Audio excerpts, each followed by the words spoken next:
Hello everybody. Previous lecture में हमने देखा था एक सॉलिड स्फीयर अगर हमें गिवन हो और एक पॉइंट दे रखा हो P outside the solid sphere, तो कैसे आप ग्रेविटेशनल पोटेंशियल फाइंड आउट करेंगे। ओके, तो ये वो लेक्चर था, आप इसको नोट कर सकते हैं पॉज करके। मैंने आपको वेरिएशन बताया था वी का कैसे वेरिएशन होगा, और इस सॉलिड स्फीयर में जो सॉलिड स्फीयर का ग्रेविटेशनल पोटेंशियल फाइंड आउट करने के लिए पी पॉइंट पे जो कि आउटसाइड में प्रेजेंट है, हमने सॉलिड स्फीयर को सेल्स में डिवाइड कर लिया था, एलिमेंट्री फार्मूला का यूज़ किया था और फिर इसको सोल्व कर दिया था बेसिकली। तो प्रीवियस लेक्चर देख लिया आप अगर आपने नहीं देखा है। इस लेक्चर में हमें क्या करना है, इस लेक्चर में हम ये जो पॉइंट पी है ये वाला, इस पॉइंट पी को आप सेल के अंदर लेके जाएंगे, सॉलिड के अंदर रखेंगे और फिर देखेंगे कि उसका ग्रेविटेशनल पोटेंशियल उस पॉइंट के ऊपर ग्रेविटेशनल पोटेंशियल क्या आएगा। फिर फाइनली जो सरफेस के ऊपर ग्रेविटेशनल पोटेंशियल होता है, जो कि ये वैल्यू आपने फाइंड आउट की थी, सरफेस के ऊपर जो ग्रेविटेशनल पोटेंशियल होता है उसको आप कंपेयर करेंगे जो सेंटर के ऊपर ग्रेविटेशनल पोटेंशियल होगा सॉलिड स्फीयर का, ठीक है।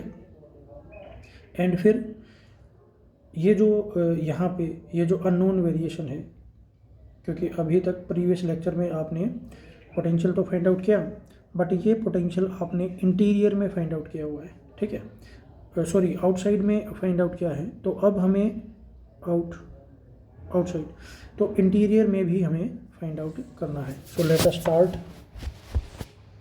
The topic of the lecture. तो ये एक सॉलिड स्फीयर है, ठीक है, और पहले हम मान लेते हैं यहाँ पर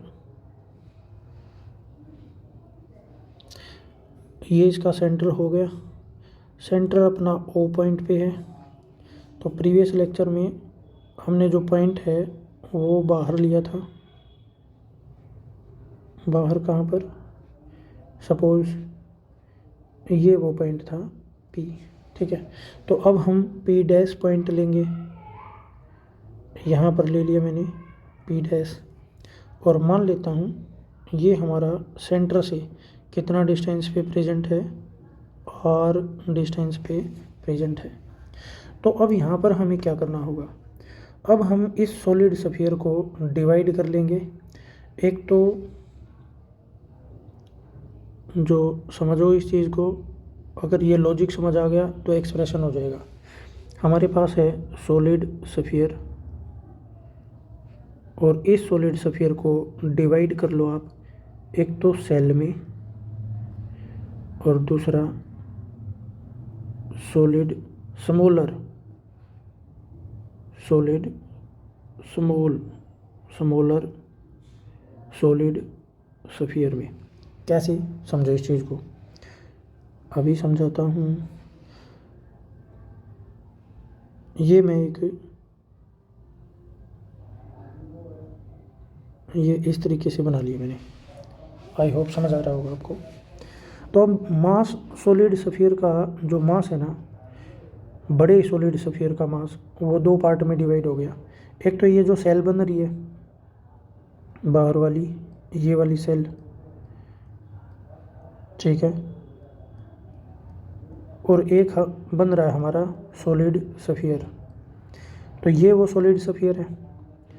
सॉलिड स्फीयर जो है अपना, ओके स्टूडेंट्स, तो मैं बता रहा था आपको कि ये जो सॉलिड स्फीयर है, सॉलिड स्फीयर का मास है हमने दो पार्ट में डिवाइड कर लिया। एक तो अपनी सेल है और एक दूसरा सॉलिड स्फीयर है इंटीरियर में, ये वाला, ठीक है। देखो इसको कलर करता हूँ मैं,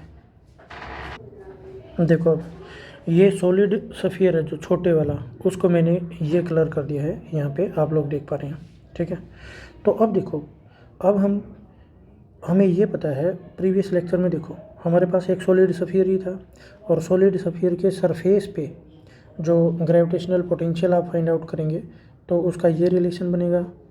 तो अगर मैं इस सॉलिड छोटे सफियर का मास है उसको मैं एम डैश मान लेता हूँ, एम डैश, ठीक है। और इसकी डिस्टेंस तो हमें पता ही है, पी डैश। पी डैश छोटे सफियर के सरफेस पे रखा हुआ है। तो ग्रेविटेशनल पोटेंशियल फाइंड आउट कर सकते हैं। तो जो ग्रेविटेशनल पोटेंशियल है, यहाँ से स्टार्ट करते हैं एक बार। तो gravitational potential at point P dash and P dash is inside, तो we inside this will be sum of the potential due to smaller sphere, जिसका मास कितना है, एम डैश है।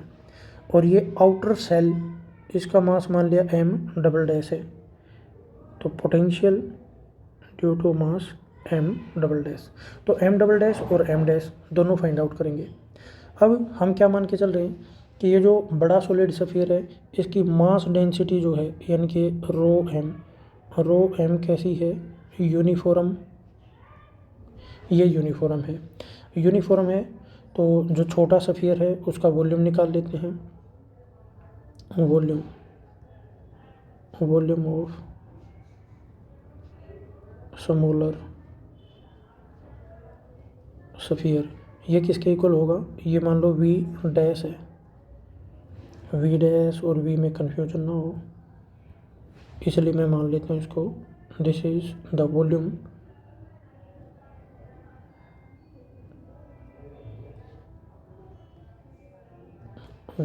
Dash, this is equal to, this will be 4/3 pi are cube, इतनी बात, ठीक है। अब इसका मास अगर फाइंड आउट करना है यानी कि M dash, this will be equal to volume mass density कितनी है, रो एम, और इसको मल्टीप्लाई कर देंगे छोटे सॉलिड सफियर के वॉल्यूम से 4/3 पाई आर क्यूब से, डन, इतनी बात हो गई। अब अगर मुझे वी एम डैश निकालना है, V M dash, this will be equal to minus G M dash divided by R, समझ आ रही है। तो ये जनरल फार्मूला है, ये आपने फाइंड आउट कर लिया, ठीक है। एम डैश यहाँ पे फाइंड आउट कर लिया, इसको यहाँ पे सब्स्टिट्यूट कर दो तो हमारे पास आ जाएगा minus capital G, M dash की वैल्यू यहाँ से उठा लो, तो एम डैश की वैल्यू आपको क्या दे रखी है, this is rho M into 4/3 pi are cube. यहाँ पे गलत हो गया, गलत क्या हुआ, रेडियस जो है वो आपकी स्मॉल आर है तो आर क्यूब है, ठीक है, डन। तो अब देखो एक चीज़ सोल्व होगी। अब हमें फाइंड आउट करना है v at point p dash due to this cell, done, ठीक है। अब जो सेल वाला टॉपिक किया था उसमें हमने देखा था ये रिंग है और ये हमारी सेल है। देखिए inside the cell we found that the potential is constant, यहाँ पर देखो, ठीक है। तो अब हम क्या करें, हमें क्या करना पड़ेगा, क्या यहाँ पर एक ही थिन सेल बनेगी, एक ही थिन सेल तो नहीं बनेगी। कैसे, ये जो सेल है जिसकी रेडियस क्या है, देखो एक तो छोटा सफियर है और इसकी रेडियस क्या है और एक ये आउटर रेडियस है सेल की, ये रेडियस कितनी है, ये रेडियस है कैपिटल आर के इक्वल। और कैपिटल आर क्या है, कैपिटल आर इस बड़े सफियर की रेडियस है, ये समझ आई बात। तो अब हम क्या करेंगे, अब हम इस सेल को एलिमेंट्री थिन सेल्स में डिवाइड करेंगे, फिर उसके सरफेस पे जो पोटेंशियल होता है वो राइट करेंगे और उसको इंटीग्रेट करेंगे within the limit small r to capital R। So let us wait. So please wait, मैं एक एलिमेंट्री रिंग बना लेता हूँ इसके। ओके क्लास, तो अब देखो, अब ये जो सेल है ना, इस सेल का और इशू सोल्व करना बचता है, बाकी हमारा हो गया। तो ये देखो सेल का मास कितना है, m डबल डैश, ठीक है। तो मैंने क्या किया, मैंने ये जो सेल है इसको एनुलर रिंग्स में डिवाइड कर लिया, जैसे ये आपको दिख रही है, ये वाली थिकनेस है इसकी, ठीक है। तो मान लेता हूँ मैं इसकी जो सेंटर से डिस्टेंस है वो है r डैश, और इसकी जो थिकनेस है ना, मैं इस डिस्टेंस की बात कर रहा हूँ, ये थिकनेस है इसकी dr डैश, ठीक है। तो अगर मैं इसका वॉल्यूम फाइंड आउट करूं, अब ऐसा क्यों कर रहा हूं, क्योंकि इस सेल का अगर मुझे मास पता लग जाए और डिस्टेंस पता लग जाए फ्रॉम द सेंटर, तो मैं सेल के सरफेस पे क्या फाइंड आउट कर सकता हूं, ग्रेविटेशनल पोटेंशियल। तो ये जो ग्रेविटेशनल पोटेंशियल होगा ड्यू टू दिस सेल, मैं उसको मान लेता हूँ dv डैश। तो उसको फाइंड आउट करते हैं पहले, तो यहाँ पर मैं लिख रहा हूँ dv dash, this will be equal to minus capital G, और यहाँ पे आ जाएगा dm double dash divided by, अब इसकी डिस्टेंस देखो क्या है, r डैश, ठीक है। तो पहले हमें dm double dash find out करना है, तो dm double dash this is equal to mass, volume mass density है रो m इंटू इसका वॉल्यूम देखो अब कितना होगा। तो ये जो इनर रेडियस है, ये इनर रेडियस हमने क्या ले रखी है, r डैश। तो जो इनर कर्व्ड सरफेस होगा, इस सरफेस की बात हो रही है यहाँ पे, ये जो सरफेस है, ये सरफेस होगा हमारा 4 पाई r डैश स्क्वायर, और इसकी थिकनेस कितनी है dr, ठीक है। तो जो सेल की थिकनेस है, अगर उससे मल्टीप्लाई कर दूंगा मैं इनर कर्व्ड सरफेस को, तो मेरे पास आ जाएगा इसका वॉल्यूम, और वॉल्यूम को आप मल्टीप्लाई कर देंगे, इसकी बात हो रही थी, ठीक है। इस वॉल्यूम, इस एरिया को, इनर सरफेस एरिया को मल्टीप्लाई कर दो थिकनेस ऑफ सेल से, तो यानी कि dr डैश।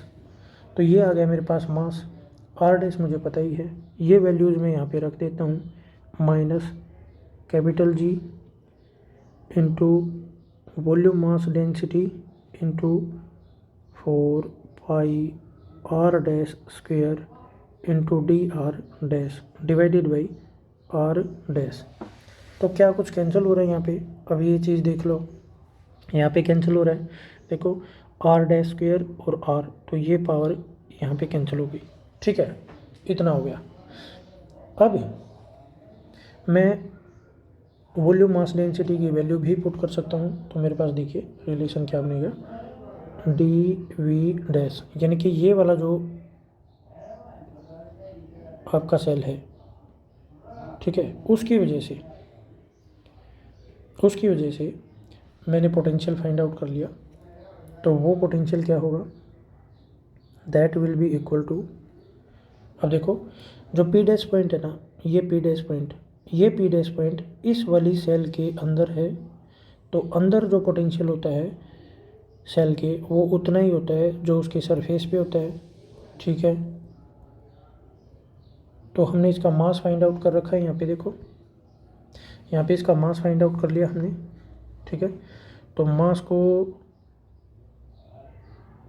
डिवाइड कर दिया रेडियस से और मल्टीप्लाई कर दिया जी से, आगे लगा दिया माइनस साइन, तो यही होता है सेल का gravitational potential at its centre. ये यहाँ पे फाइंड आउट कर रखा है। तो यहाँ पे आ जाओ, यहाँ पे आ जाओ। तो ये है मेरे पास, वैल्यू पुट करता हूँ मैं रो की माइनस जी, और रो की वैल्यू क्या होगी, this is mass divided by 4 pi are cube रख दिया। फिर है अपने पास are dash into d r dash. I think ये चीज़ क्लियर है हमें। अब क्या करेंगे, अब हम देखो एक चीज़ छोड़ दी हमने यहाँ पे,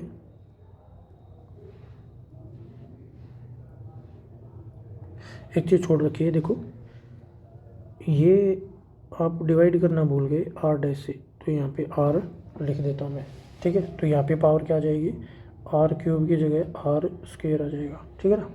तो जब वी एम डैश की वैल्यू पुट करेंगे, इस चीज़ को ध्यान में रखना है। अब यहाँ पे आ जाओ, सेल को डिस्कस कर रहे हैं, सेल को, इस आउटर सेल को जो पी पॉइंट के बाद है और ये जो पॉइंट है इसके बीच में ये जो इतना मास है इसका डिस्कशन हो रहा है। तो मेरे पास आ गया ये रिजल्ट। अब मुझे फाइंड आउट करना है इस टोटल सेल की वजह से ग्रेविटेशनल पोटेंशियल कितना है पी डैश पॉइंट पे, और मैंने फाइंड आउट कर लिया इसकी वजह से। तो इसका जो पोटेंशियल है इस इतने पोर्शन का, उसको कर दो इंटीग्रेट। लिमिट्स ऑफ इंटीग्रेशन क्या होंगी, आर टू कैपिटल आर, तभी तो ये मास कवर हो पाएगा यहाँ से यहाँ तक का। करो इंटीग्रेट, तो मेरे पास आ जाएगा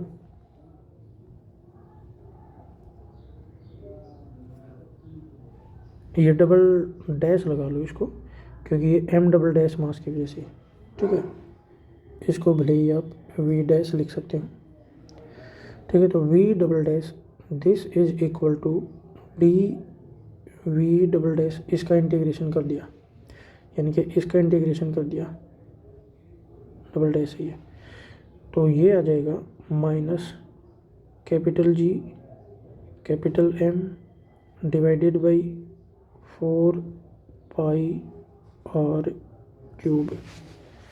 डन। अब देखो, अब आर डैश का इंटीग्रेशन करोगे और लिमिट्स ऑफ इंटीग्रेशन होंगी small R to capital R. तो अब देखो क्लास, ये 4 पाई कहाँ से रह गया भाई,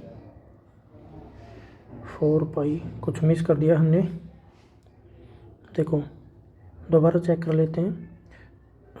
माइनस है, जी है, रो की वैल्यू पुट की, by 4 by M by 4 by 3 pi are cube, ये हो गया। और क्या रह गया, 4 पाई छोड़ दिया हमने, तो यहाँ पे 4 पाई है, इसको भी मैंने बाहर ले लिया, ठीक है। तो 4 पाई से 4 पाई कैंसिल हो जाएगा and we are left with, लिखता हूँ इसको यहाँ पे, देखो V double dash this is equal to minus capital G capital M, और देखो ये 3 है, 3 को ऊपर ले जाओ, तो यहाँ पे लिख दिया मैंने 3 divided by R cube, R cube भी है। और अब इसकी पावर देखो क्या है, यहाँ पे पावर है इसकी, कैंसिल होने के बाद एक पावर रहेगी, इंटीग्रेशन के बाद हमारे पास आर डैश स्क्वायर बाई 2 बनेगा। लिमिट्स ऑफ इंटीग्रेशन हमारे पास हैं small R to capital R, इसको सोल्व कर लो, -3, इस 2 को बाहर ले जाओ, कैपिटल जी को एज इट इज़ लिखो, मास को एज इट इज़ लिखो, डिवाइडेड बाई क्या है, कुछ भी नहीं, तो इसको यूँ लिख लिया, ठीक है। अब अपर लिमिट पुट करो पहले, R square minus small R square, done, ठीक है। तो ये लिमिट्स पुट कर दी। तो हमने वी डबल डैश, यानी कि ये जो आउटर सेल है यहाँ से लेकर यहाँ तक जो मास डिस्ट्रीब्यूशन है ये वाला, इसकी वजह से पोटेंशियल फाइंड आउट कर लिया। और ये जो अंदर एम डैश मास है छोटे सफियर के, इसकी वजह से पहले हमने फाइंड आउट कर लिया है, ये रहा। तो इन दोनों पोटेंशियल को ऐड कर दो, ठीक है ना। इस पी डैश पॉइंट के ऊपर 2 मास डिस्ट्रीब्यूशन की वजह से पोटेंशियल था, तो दोनों को ऐड कर देंगे। अब देखो तो net potential V this will be equal to, यहाँ पर लिखा है ये वी एम डैश, पहले की वजह से है minus of G rho M, यहाँ भी रो की वैल्यू पुट कर लो भाई,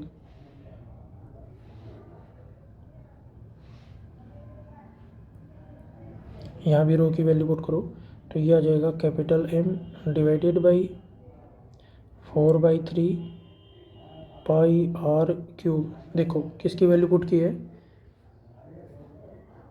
इसकी, ठीक है, और 4/3 पाई ये भी है, और क्या बचा था यहाँ पे, एक आर से ये पावर कैंसिल हुई थी तो आर स्क्वेयर बच गया था, तो इसको लिख लो यहाँ पे 4/3 पाई आर स्क्वेयर, डन हो गया, प्लस वी डबल डैश, ये वी डैश की वैल्यू, वी डबल डैश की वैल्यू ये रही, उठा के रख लो,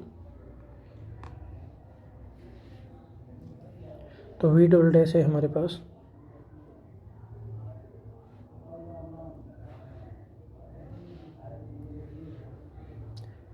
-3/2 capital G capital M into R square minus R square, कुछ लोचा हो गया, कैसे, क्योंकि डायमेंशंस आपकी वो करेक्ट नहीं हो पा रही, तो आपने यहाँ पे देखो आर क्यूब छोड़ रखा है, आर क्यूब को यहाँ पे रखो, तो ये आ गया अपना आर क्यूब, ठीक है।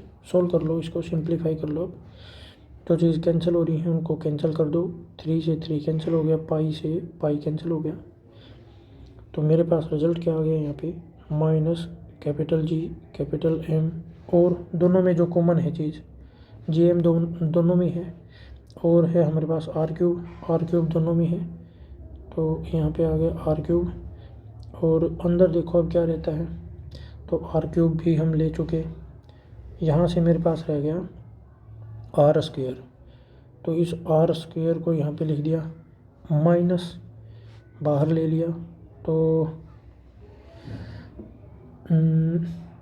+3/2, और ये ब्रैकेट रह गई अब, तो ब्रैकेट में है हमारे पास r square minus r small r square, bracket close. Solve करो इसको, तो सोल्व करने के बाद हमारे पास जो रिजल्ट आएगा वो होगा, इसका एलसीएम लेना पड़ेगा, अब एलसीएम ले लो इसका, -G कैपिटल M और क्यूब इंटू एलसीएम आएगा अपना 2 को बाहर ले लो, ठीक है, या फिर 2 को यहीं रखो, और यहाँ पे आ जाएगा 2r square minus 3r square, then minus क्यों प्लस, फिर -3r स्क्वेयर, ब्रैकेट क्लोज, तो ये सोल्व हो गया। तो हमारे पास V inside a solid sphere that is equal to -GM/2r cube, और यहाँ पे लिख देंगे हम 3r square minus small r square. So this is the final result. Okay class, so this is the final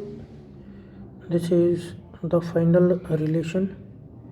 ये आपको बहुत जगह इंटरनेट पे आप देखोगे, बाइजू पे गलत मिलेगा ये, ठीक है, तो बी केयरफुल, ये बहुत आसान एक्सप्रेशन है, कंडीशन सिर्फ एक है, आपके दिमाग में क्लैरिटी होनी चाहिए, कॉन्सेप्चुअल क्लैरिटी हो, किस तरीके से आपको ग्रेविटेशनल पोटेंशियल और mass distribution, basically mass distribution की वजह से सारे चेंजेस आ रहे हैं, ठीक है। तो किस तरीके से आपको मास डिस्ट्रीब्यूशन को आइडेंटिफाई करना है और किस तरीके से आपको पोटेंशियल फाइंड आउट करना है, ठीक है। तो ये था अपना लेक्चर। अभी मैं इसको एंड करता हूँ। If you find it informative please share and subscribe. Thanks for watching the lecture.